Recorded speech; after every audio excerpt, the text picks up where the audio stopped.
Muy buenos días, estimados estudiantes. Como ya también lo habíamos conversado en cápsula anterior o en sesión asincrónica anterior, esta está precisamente dirigida al abordaje de los contenidos que están relacionados con nuestro programa de trabajo en equipo de las organizaciones.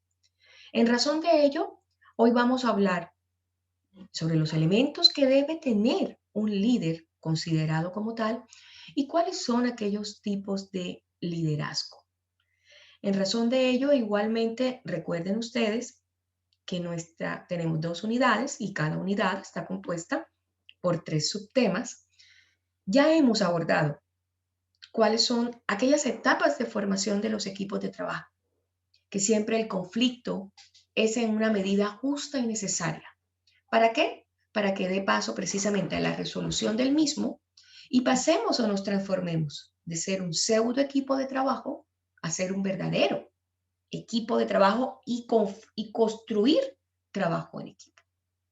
Así que yo los invito en esta cápsula o en esta sesión, mejor aún, ya que será un poco extensiva en minutos, a efecto de que ustedes puedan consolidar los conocimientos de esta primera unidad.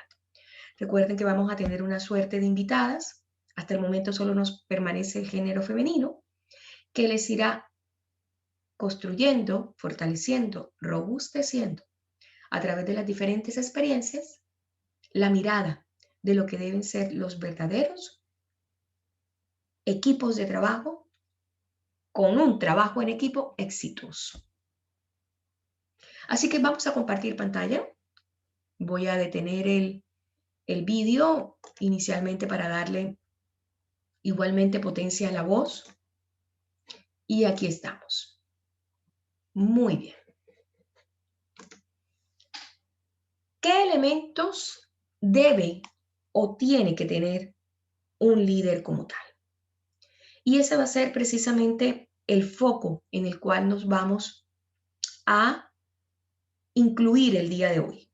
Y es precisamente cuáles son aquellas habilidades, cuáles son aquellas competencias que debe tener un líder como tal. La primera de ellas, hablemos de las habilidades de un líder, esas habilidades sociales. Pero antes de hablar de las habilidades sociales, también tengamos claro y hagamos una suerte de recapitulación o retroalimentación. Y es que los líderes son aquellas personas capaces de guiar, de influir en otras y también en otros equipos de tal manera que lo reconocen como tal. Muchas personas dicen que los liderazgos vienen desde una consistencia natural. No, los liderazgos se hacen, se potencian. Si bien hay una suerte de dotes naturales, de todas maneras, la mejor visión que se puede dar de un líder es precisamente su evolución como tal. Si nosotros nos vamos un tanto a la visión que ha tenido Max Weber como sociólogo y que definió, digamos, tres tipos de líderes. En primer lugar, el que se encuentra en la esfera legal o el que se denomina legal.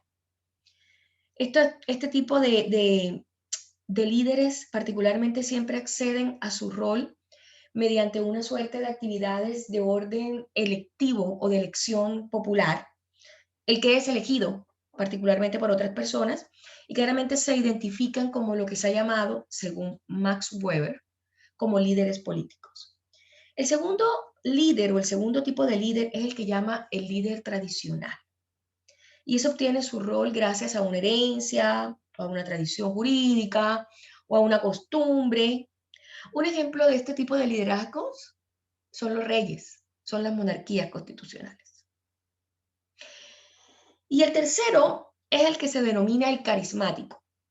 Y estas personas se caracterizan por verdaderamente poseer entre sus características principales el carisma, la empatía, ¿ya? Y son los que de una u otra manera también mágicamente o de forma abrupta lo observamos en algunos caudillos, sobre todo presente en el siglo XXI, que hoy por hoy se les llama o se ha distorsionado el concepto y se llama populismo, claramente. Todo en extremo o todo en extremi es inadecuado. Son los 3 tipos de liderazgo o de líderes que ha evidenciado Max Weber. Pero verdaderamente un líder es aquel que con la manifestación de sus opiniones, sus ideas, intenta estimular a los demás, precisamente expresando sus posturas, pero a la vez también asumiendo un compartimento y un complemento de las otras. Los líderes piensan de manera estratégica, siempre. Y a su vez también tienen una suerte de corresponsabilidades, multiresponsabilidades y responsabilidades también individuales que ellos asumen como sus propios desafíos. Pero veamos cuáles son las habilidades que debe tener un líder, puntualmente. Habilidades sociales, es decir, la capacidad de conectar emocionalmente con los demás a través de las emociones, como la colaboración y la amabilidad. El líder que inspira emociones es aquel que logra materializar el contacto con los demás y se desarrolle lazos de afiliación y de pertenencia y de compromiso. La autoestima alta. Es muy difícil que una persona con baja autoestima pueda ser el líder o pueda tener las características o rasgos de un líder, porque va a proyectar una suerte de inseguridad. Más en tratándose que cuando se encuentran liderando equipos, intentan enlazar las tareas de los otros, haciéndole cumplir precisamente con las responsabilidades que están o que emergen entre los equipos y el líder. Por tanto, la motivación, la autoestima que debe tener este líder debe de ser tal que impulsa a movilizarlos a suplir y a cumplir con esos intereses. El líder es un buen conductor a partir del ejemplo.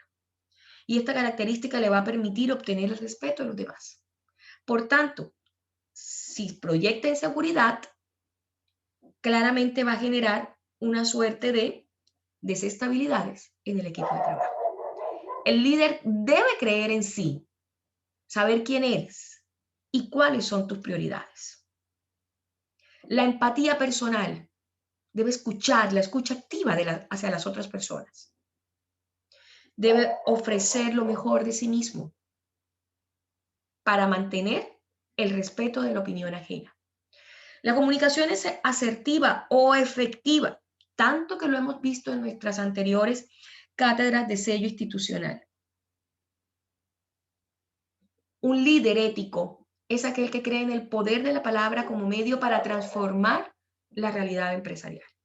Por tanto, un buen líder será aquel que con la comunicación, no solamente con sus palabras, sino con sus acciones, materializa un mensaje.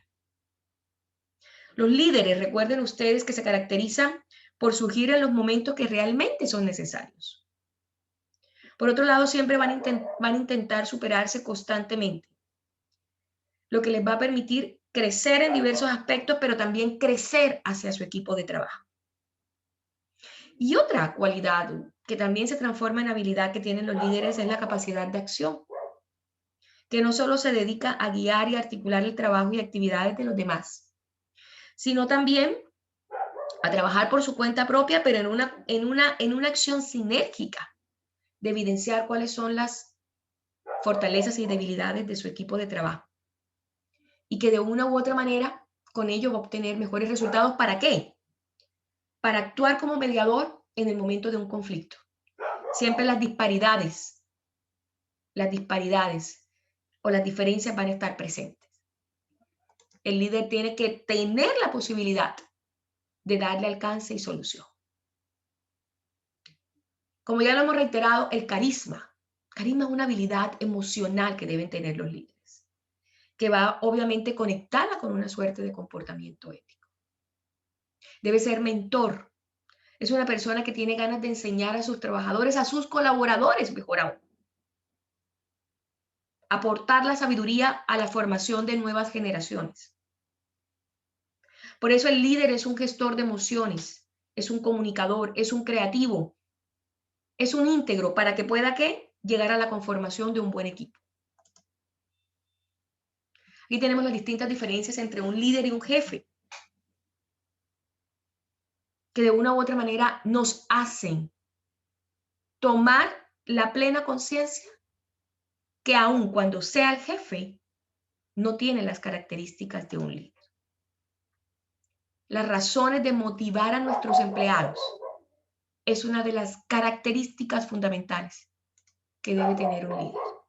Y eso va a llevar precisamente a aquellos niveles de madurez que se necesitan para que un equipo de trabajo pueda funcionar.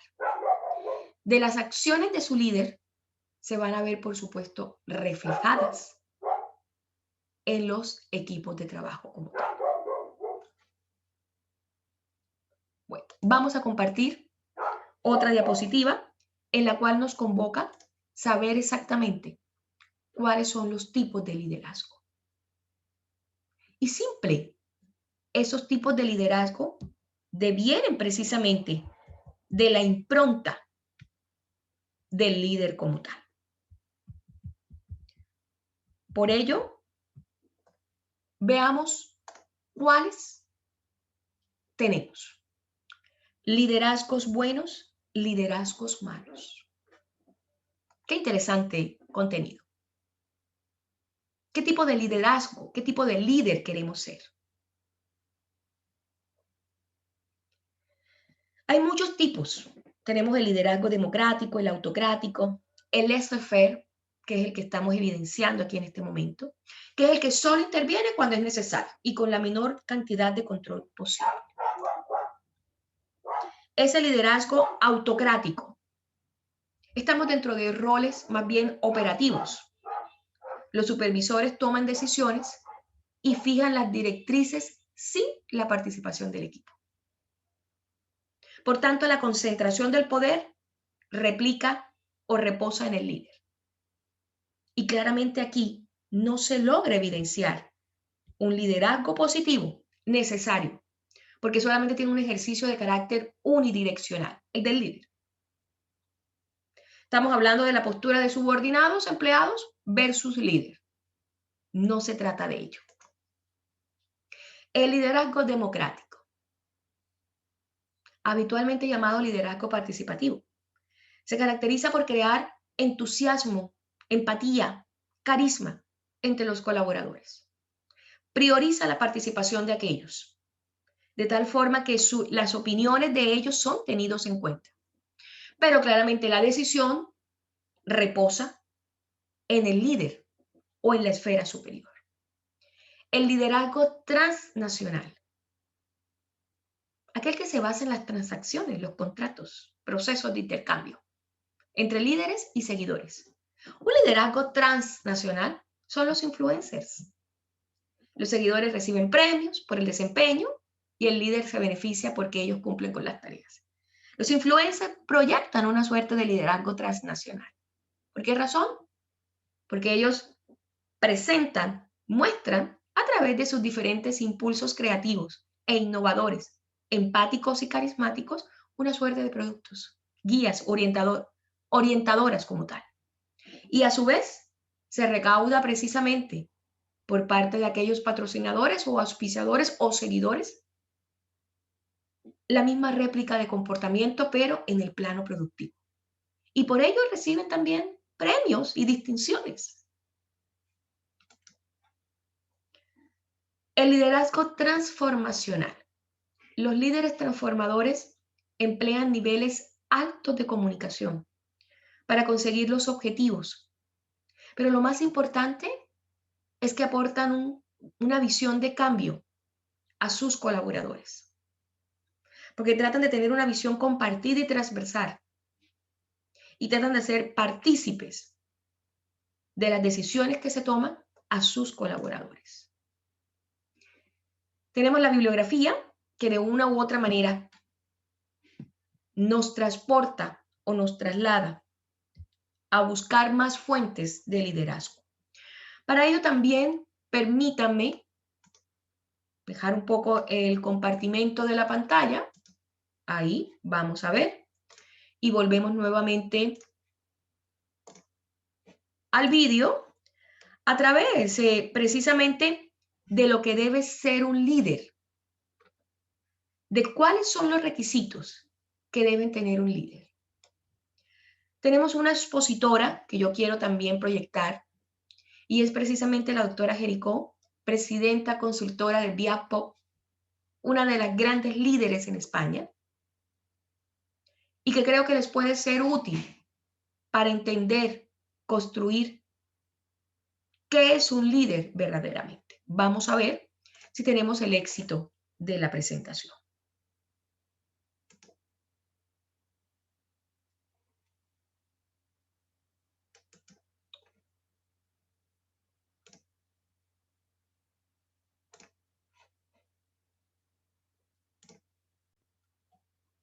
Y aquí estamos.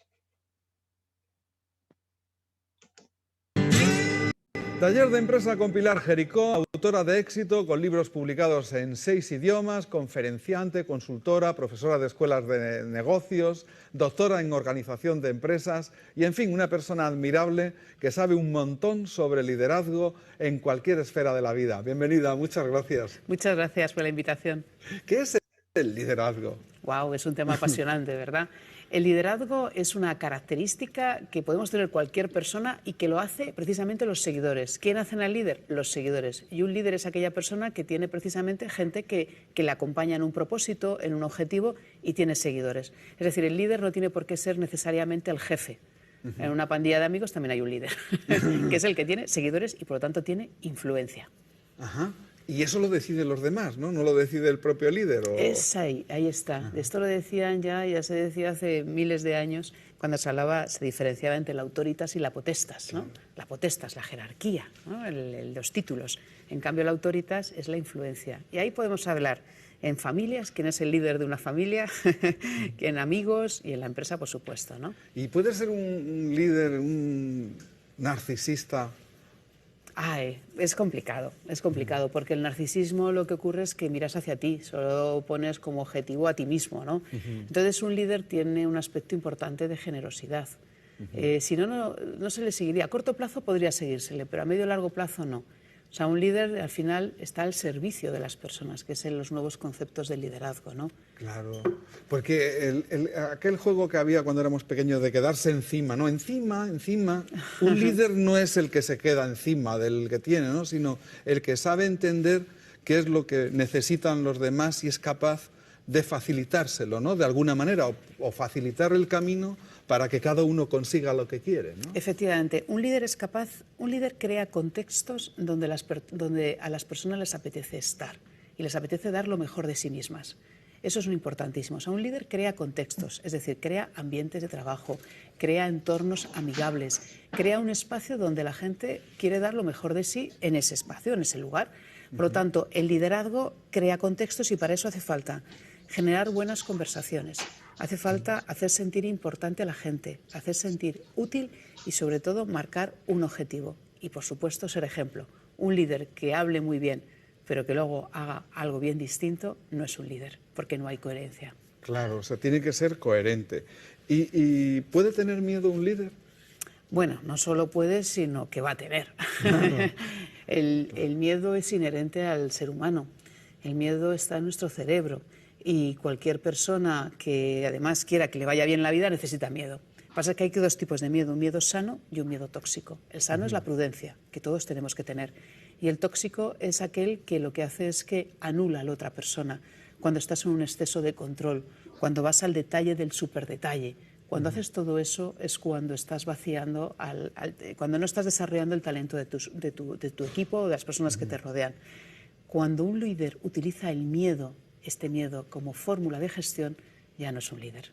Es un jefe, ya jefea, pero no lidera. Claro.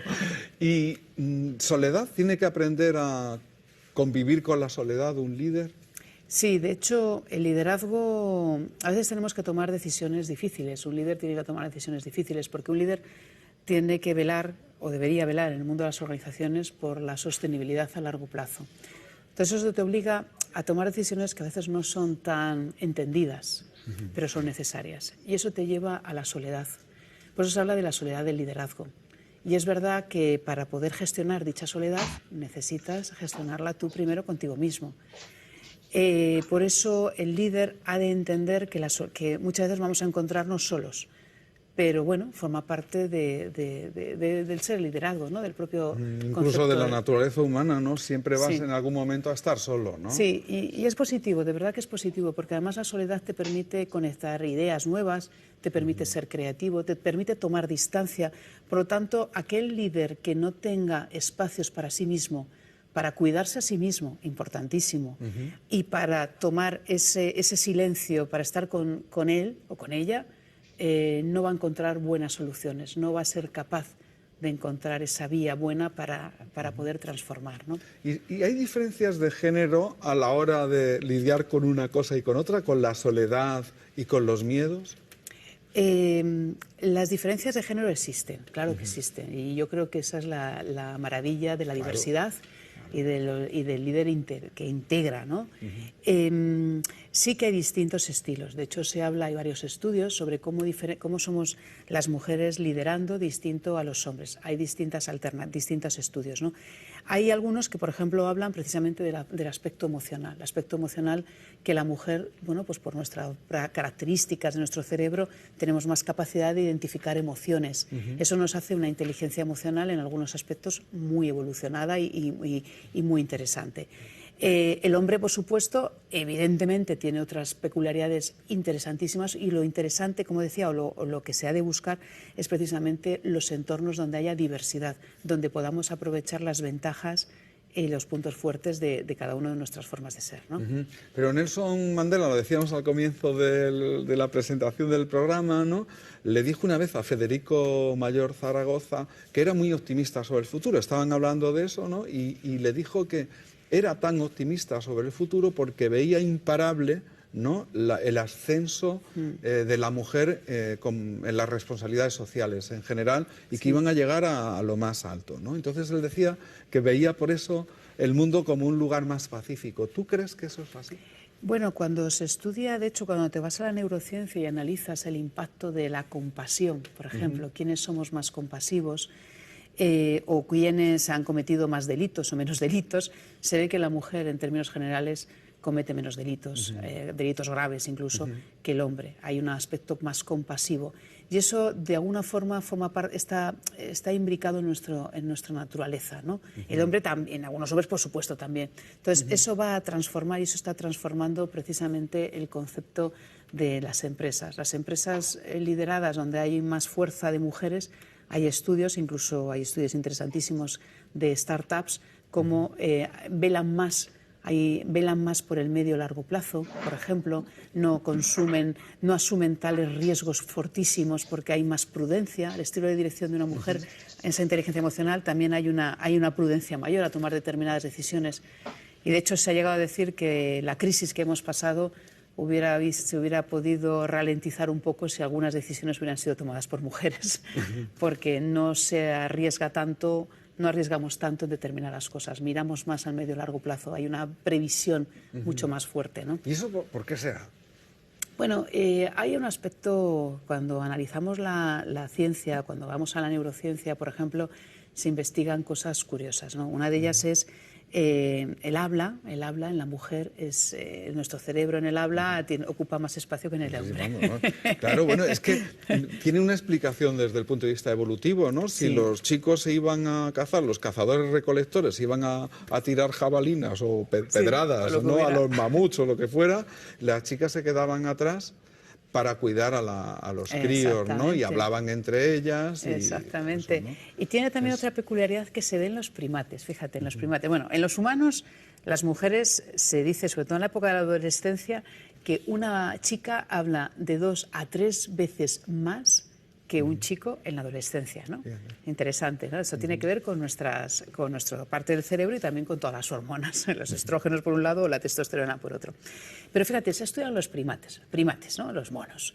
Y dice, ¿qué le pasa a las hembras? Las hembras, una hembra primate, es menos fuerte que un macho primate en caso de una amenaza o un peligro. Entonces se ha descubierto que precisamente el habla, la forma de ellos de comunicarse, los lazos sociales, etcétera, es una forma de abordar el miedo de posibles amenazas, porque se ha llegado a descubrir incluso que la primate que tiene más relaciones sociales es más probable que sus hijos tengan mayor supervivencia que aquella primate que no tiene tantas relaciones sociales. Es decir, el habla, el pegamento social, la comunicación entre las mujeres es una forma también de abordar el miedo ante posibles amenazas. La creación de redes es lo que también nos permite abordar los problemas. Y esto ocurre en el mundo de los primates.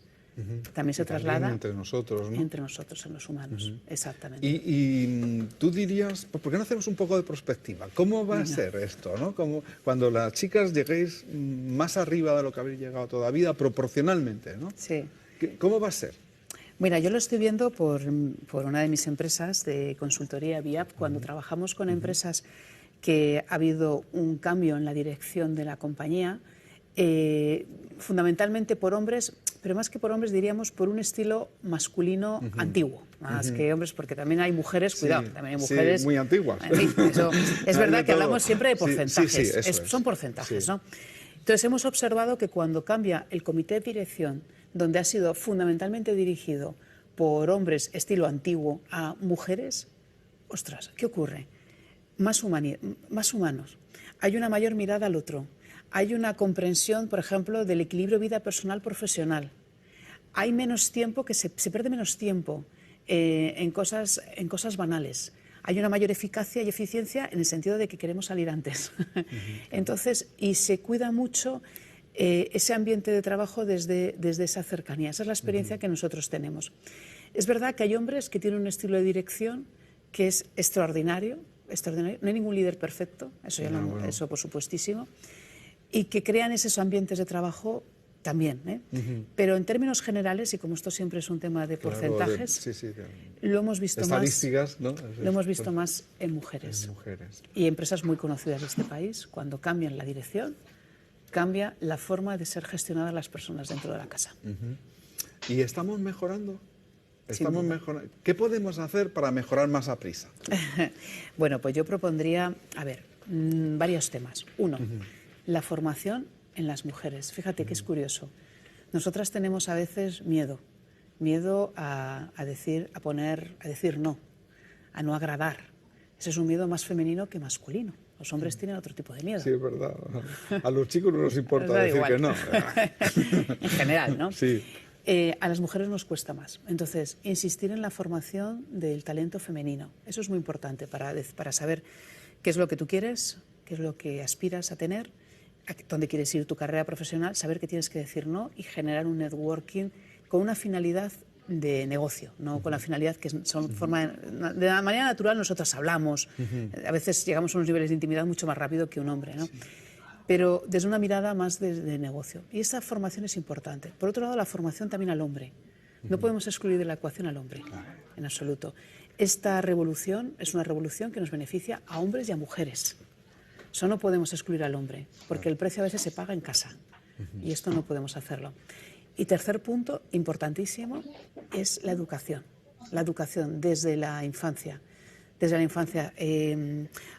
Tenemos en el mundo, nosotros tenemos sesgos inconscientes. El sesgo inconsciente, cuando dicen, y hay vídeos de experimentos curiosos, piensa en un bombero, o piensa en un piloto, en alguien que conduce o que pilota un avión. El vídeo ese, ¿no? Que luego viene y es una bombera, sí, es ese una es un vídeo pilota. británico, ¿no? Pues son sesgos inconscientes, que eso están desde la infancia, que se conforman en nuestros primeros años de vida. Por lo tanto, la educación es importante y eso se hace desde la sensibilidad en la escuela, se hace desde la sensibilidad de casa y se hace, por supuesto, llegado ya cuando ya somos cierta edad, con tener mentores que te abran la mirada. Programas de mentoring que se llama, ya sabes que en inglés, todo en las empresas me tiene que poner un poco inglés, porque no es como que no parece que no queda cool, que no es moderno. Claro. Tener un mentor. Y esto es muy interesante, sobre todo más para los hombres, para que entiendan la problemática, cuando mentorizan a una mujer, la problemática muchas veces de la mujer, ¿no? Y para terminar, ¿qué le dirías a un chico que no ve bien tener a una jefa? Tener a una jefe masculino, o sea, tener un jefe, un jefe femenino, ¿no? Sí. Bueno, diríamos, precisamente lo que hoy permite que la empresa sea competitiva, que las organizaciones sean competitivas, es la capacidad de crear, de innovar. Y eso se consigue con la diversidad. Y la diversidad se consigue cuando te rodeas de gente diferente a ti, gente distinta a ti. Si siempre te rodeas de personas iguales, vas a llegar a las mismas conclusiones. Por lo tanto, ¿qué te diría? Aprovecha el reto que tienes. Mira en qué te está retando, qué te está a ti removiendo, para poder encontrarlo como una posibilidad de aprendizaje. Por lo tanto, entiéndelo como un reto de aprendizaje. Porque yo, que trabajo en entornos a veces donde hay más peso masculino, cuando han tenido jefas mujeres, y he estado alguna vez con algún directivo, en fin, que te hacen estos comentarios fuera de cámara, como se diría aquí, pues curiosamente pasa el tiempo y dicen, oye, cuando lo he visto en clave de aprendizaje, me da cuenta de la cantidad de cosas que he aprendido y que me han venido bien, no solo para mi trabajo, sino para entender a mi pareja, si es mujer, y también a mi hija. Por lo tanto, entiéndelo como una forma de aprender. Y esto, en el fondo, te va a dar resultados, porque la diversidad genera retos. Un líder lo hacen sus seguidores, pero también hay que entender que hay que crear los espacios para que todo esto ocurra. Ha sido un verdadero placer, como siempre, Pilar. Excelente, Muchísimas gracias de todo corazón. Bueno, Salva, sabes que es un placer estar aquí. Muchísimas gracias. Hasta Vamos siempre. a dejar de compartir, por supuesto. Y ahí nos estamos mostrando. Excelente, excelente presentación con Pilar Jericó. Vamos, por supuesto, ahí sí. Ahí sí, ya hemos detenido la grabación y, por supuesto, vamos a cerrar la correspondiente ventana. Me despido con una presentación enorme de Pilar Jericó, consultora, doctora en organización y en gestión organizacional. Y verdaderamente nos invita a mantener, a robustecer, a fortalecer los conceptos de liderazgo, pero de liderazgo desde diferentes aristas, hasta desde la biológica, desde la fisiológica, desde la diversidad, desde la inclusión, desde la participación.